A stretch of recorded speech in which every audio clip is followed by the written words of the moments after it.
This is a film about how all of us have become Richard Nixon. Just like him, we have all become paranoid weirdos. It's the story of how television and newspapers did this to us, and how it has paralysed the ability of politics to transform the world for the better. Once upon a time, politicians believed they could change the world. One of them was a Labour MP called Roy Jenkins. An attitude of conservatism would be very unbecoming to the Labour movement. We exist to change society. In the 60s, Jenkins radically reformed Britain. He used his power as Home Secretary to help get rid of laws against homosexuality, abortion and divorce, and oversaw the end of the death penalty. The press and much of the public hated it, but he refused to bow down to the pressure because he was an elitist. He knew it was good for them. But then, Richard Nixon came to power in America. He saw himself as an outsider, and he hated elites. He was convinced that many in the East Coast establishment secretly ran America in their own interests. Snooty academics, liberal foundations, film stars, heads of big corporations, and even the CIA. In Nixon's mind, they were all part of a hidden, corrupt network. And what's more, they were out to destroy him. So Nixon set up a covert operation to bug and smear all these enemies. But in 1972, they got caught bugging the Democrats in the Watergate building.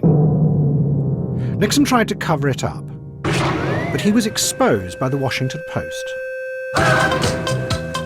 As a result of Watergate, investigative journalists in America and Britain became the heroes of the age. And in the 70s, they uncovered all sorts of bad people. That's your words, look. Who often beat them up.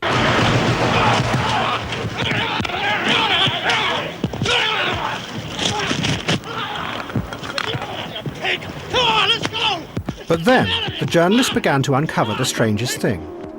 They found corruption in the heart of the elites who ran their country. Politicians and civil servants took bribes. The security services assassinated people illegally. Right. Policemen concocted evidence and sold drugs. I'm here to look into the disturbing case of Mrs. Joyce Brown. And even senior doctors covered up terrible mistakes. And as the journalists exposed all this, they began to sound like Richard Nixon. That there really were hidden conspiracies in the heart of the establishment. And then, in an even odder twist, the journalists found an unlikely ally, Mrs. Thatcher. Mrs. Thatcher wanted to roll back the power of the state. And to her, the professional elites, the civil servants, lawyers, doctors, the broadcasters, were all terrible hypocrites. They talked loudly of public duty, but secretly they were running things in their own interests. So she spent the 80s attacking these groups as a threat to Britain. Helped by Rupert Murdoch, who detested elitism in Britain and America. They hate to see someone communicating with the masses. They feel that newspapers, the written word is not for the masses. That should be left to television, or perhaps to nobody. But there's a great sort of elitism. But then, in the 1990s, the journalists became even more like Richard Nixon. Like him, they started to see hidden enemies everywhere.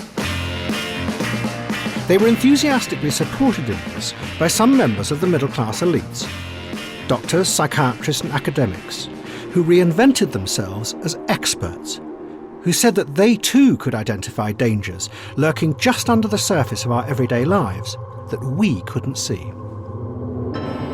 Experts uncovered hidden threats like sexual abuse, paedophilia, and even networks of satanic abuse on a vast scale. Doctor believes that many multiple personality patients were sexually abused by satanic cults. Other experts predicted hundreds of thousands would die from the epidemic of BSE-CJD. Medical experts said that millions of people were going to die from different forms of animal flu. Doctors have discovered a new disease which they say shows a possible link between autism and the routine childhood vaccine MMR. Others said that thousands of children were at risk of autism from the MMR jab.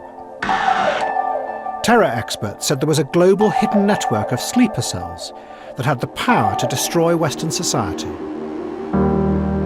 And and then it got worse. Other experts said you couldn't even trust yourself. Your own body was an enemy. Obesity is now a disease of epidemic proportions. It just makes you paranoid. You look at yourself in the mirror every day. I think people just think, I really want to look like that, because it's just everywhere. More obsessed with food. I've actually had my stomach stapled and I'm on antidepressants. Using all the best available science. 30 years ago, journalists bravely exposed the corruption of those in power, like Richard Nixon. But now, the news and television programmes have ended up taking serious threats to society and exaggerating and distorting them. By doing this, they have created a widespread mood of fear in society and a suspicion of those who lead us. And in the process, millions of us have become exactly like Richard Nixon, paranoid. And if any politician tried to do what Roy Jenkins did 40 years ago, to change Britain for the better, against public opinion, we and the press would destroy them. But there is one difference between us and Richard Nixon. He told his psychiatrist that when he looked in the mirror in the morning, there was no one there. When we look in the mirror in the morning, we think we're too fat.